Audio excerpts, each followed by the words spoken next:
Alors, frères et sœurs, Jésus nous dit dans ce passage que nous venons de lire, « Je m'en vais, mais je ne vous laisserai pas orphelins. Je vous enverrai un autre paraclet. » On a traduit ici dans la traduction liturgique « un autre défenseur ». Mais la traduction est insuffisante parce que le mot paraclet, parakletos en grec, a trois sens qui sont liés. Premièrement, il y a effectivement défenseur. C'est pourquoi parfois on traduit ce terme par avocat. Donc, il y a un côté effectivement défenseur. Mais il y a aussi un aspect d'intercesseur dans ce mot. Il y a aussi un autre aspect qui est tout aussi important, c'est celui de consolateur. Donc, le paraclet, c'est celui qui défend, celui qui intercède pour nous. Hein, il nous défend, il intercède pour nous et il nous console. Donc, il y a les trois aspects. Donc, quand on traduit seulement par défenseur, on loupe, on zappe les deux autres aspects qui sont tout aussi importants. Donc, Jésus nous dit, je vous enverrai un autre défenseur. Pourquoi un autre? Y en avait-il déjà un avant? Oui, puisque Saint Jean nous le dit dans une de ses lettres, il nous dit, au chapitre 2 de sa première lettre, il nous dit, si quelqu'un vient à pécher, qu'il prenne courage parce que il a un paraclet, auprès du Père.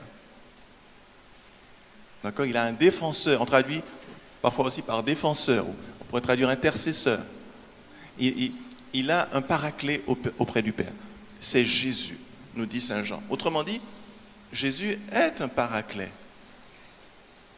au sens où il nous défend, et d'ailleurs dans son ministère public c'était très net, il défend les êtres humains, les hommes, ses frères et sœurs que nous sommes, contre la puissance du mal. Il libère les gens qui sont au pouvoir du démon, hein, l'exorcisme, il libère les gens au pouvoir du péché, qui est aussi, le péché c'est aussi être au pouvoir du démon d'une certaine façon, hein. C'est moins spectaculaire évidemment qu'être possédé, mais quand on regarde bien, on est sous l'ombre du démon quand on est dans le péché, quand on vit dans le péché. Il n'y a pas photo. Donc, il nous libère de cela. On voit Jésus qui, mon fils, tes péchés te sont remis, ne pêche plus, dit-il à un paralysé. Ça, c'était le premier paralysé, hein, qui était descendu par un brancard, sur un brancard depuis le 3 par ses amis. Puis il y a un autre qui était paralysé depuis 38 ans. Il a dit, ne pêche plus afin qu'il ne t'arrive pas pire encore. Pire que la paralysie des 38 ans, c'est une paralysie spirituelle, une mort spirituelle. Et puis, on le voit encore dire à la femme adultère, « Moi non plus, je ne te condamne pas, va, et puis désormais ne pêche plus, ne retombe plus dans ce péché d'adultère. » Donc, il est celui qui nous défend contre le mal. D'accord? Il nous défend, il nous libère de la puissance du mauvais. Il est aussi un intercesseur. Combien de fois on voit Jésus prier dans les évangiles pour nous? On le voit par exemple évidemment dans Jean chapitre 17, hein, la grande prière sacerdotale où Jésus prie le Père pour nous, mais on voit aussi, par exemple, même sur la croix, hein, Jésus qui prie pour ses bourreaux, hein, Père, pardonne-leur, ils ne savent pas ce qu'ils font. Il prie pour eux. Donc Jésus était aussi un intercesseur, il est aussi un intercesseur, et il est aussi un consolateur. Combien de personnes ont été consolées quand elles ont rencontré Jésus? Elles ont retrouvé la paix, la sérénité. Pas seulement ceux qu'il a guéris, c'est normal, il a guéri plein de gens, des malades, des paralytiques, des aveugles, des sourds. C'est vrai que c'était une grosse consolation pour ceux qui sont guéris et pour leur famille. Mais au-delà, toutes ces paroles qui étaient justement accréditées, confirmées par ces signes, par les signes qu'il donnait, par les miracles, c'est des paroles fortes d'encouragement. Le ciel et la terre passeront, mais mes paroles ne passeront point. Et je vous dis que je suis venu pour que vous ayez la vie et la vie en abondance. Je m'en vais, mais je vais vous préparer une place. Et quand je l'aurai préparée, je viendrai vous prendre pour que là où je suis, vous aussi, vous soyez. Ce sont des promesses extraordinaires, des paroles extraordinaires. Des choses, voilà, des paroles qui consolent, qui nous consolent de toutes les épreuves de notre vie. C'est extrêmement incontestable. Donc Jésus a fait cela et il nous dit voilà, je m'en vais, je ne pourrai plus jouer ce rôle auprès de vous directement, hein, physiquement, je ne peux plus être là physiquement, je m'en vais vers le Père, mais rassurez-vous, vous ne serez pas orphelin parce que je vous envoie un autre paraclet. Donc quelqu'un qui qui fera ce que je faisais auprès de vous, mais pas seulement de manière localisée, parce que j'étais localisé, parce que j'étais aussi un homme au milieu de vous, homme et Dieu, mais aussi homme. Donc un homme, quand il est en Galilée, il ne peut pas être en même temps du côté de la Samarie, il ne peut pas non plus être en Judée, du côté de Jérusalem, il ne peut pas. Il est un endroit ou à un autre. Et puis aussi, il a une durée de vie limitée. Le ministère de Jésus, c'est à peu près 3 ans. Alors que le Saint-Esprit, eh bien, que je vous donne, il sera pour toujours avec vous. Ce Paraclet qu'est l'Esprit Saint sera avec vous, toujours et partout. Donc, il va prolonger ma mission dans le temps, par-delà les siècles, et dans l'espace, sur toute la surface de la Terre, et même au-delà.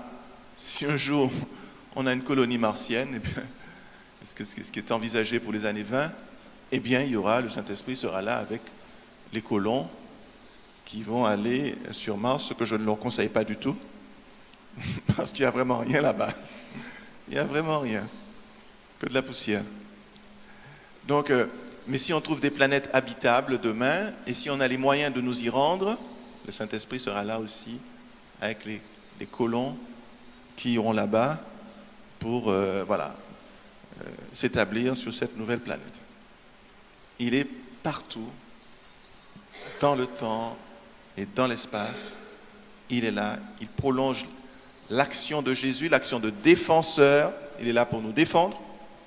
Rappelez-vous ce que disait Jésus à ses disciples: si jamais vous êtes traduits devant des tribunaux, des injustes, à cause de moi, eh bien, ne vous inquiétez pas de ce que vous allez avoir à dire. Ne vous souciez pas de préparer votre défense. Le Saint-Esprit vous dira au moment même ce que vous aurez à dire. C'est lui votre défenseur, c'est lui votre avocat. Il est aussi un intercesseur. Rappelez-vous ce que dit Saint Paul: nous ne savons pas prier comme il faut, dans l'Épître aux Romains, chapitre 8, mais l'Esprit Saint intercède en nous par des gémissements ineffables. L'Esprit Saint prie en nous, il nous aide à prier. Il passe en nous pour prier le Père.